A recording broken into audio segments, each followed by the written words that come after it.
Monsieur Philippe. Monsieur le représentant de la Commission, mes chers collègues, jusqu'à quand continuerez-vous à répéter les mêmes phrases creuses, à proposer toujours les mêmes mesures délétères? Ne serez-vous jamais capable d'entendre et de comprendre ce que vous disent les peuples avec de plus en plus de force?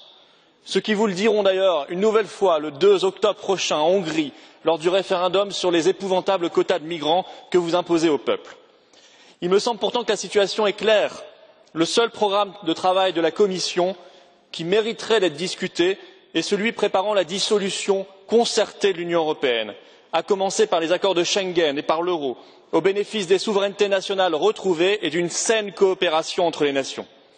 La sidération manifestée en ces lieux mêmes suite au vote britannique et les propos de rage contre la démocratie, contre les peuples qui ont suivi, montrent que vous n'avez pas prévu et encore moins préparé les modalités concrètes permettant à un État membre de sortir de l'Union européenne. Votre idéologie, évidemment, vous en empêche, alors que ce devrait être aujourd'hui votre priorité. Car le vote britannique, soyez-en certains, ne sera pas une exception, mais le premier d'une longue série. Les peuples d'Europe se sont réveillés et rien ne les arrêtera. L'incapacité complète des institutions européennes à se réformer, à écouter pour devenir utiles, les condamne à disparaître. Les peuples veulent, que ça vous plaise ou non, retrouver leur souveraineté, leur liberté, le pouvoir de déterminer librement leur destin. Alors, Monsieur le représentant de la Commission, faites savoir à M.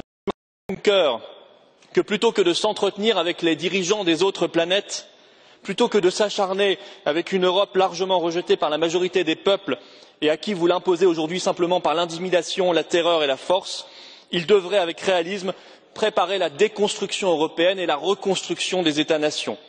Il pourrait aussi d'ailleurs, ce serait classe, devant l'échec de sa Commission, s'excuser et démissionner. Il n'est plus possible de continuer à nier le réel. Il ne sert à rien de chercher des arguties juridiques pour empêcher le Brexit. Oui, le Royaume-Uni va quitter l'Union européenne et c'est heureux. D'autres suivront. Et si une telle perspective vous brise le cœur, si vous n'arrivez pas à l'anticiper, mieux vaut pour vous tous, pour tout le monde, que vous renonciez de vous-même à une charge aussi lourde. Merci beaucoup.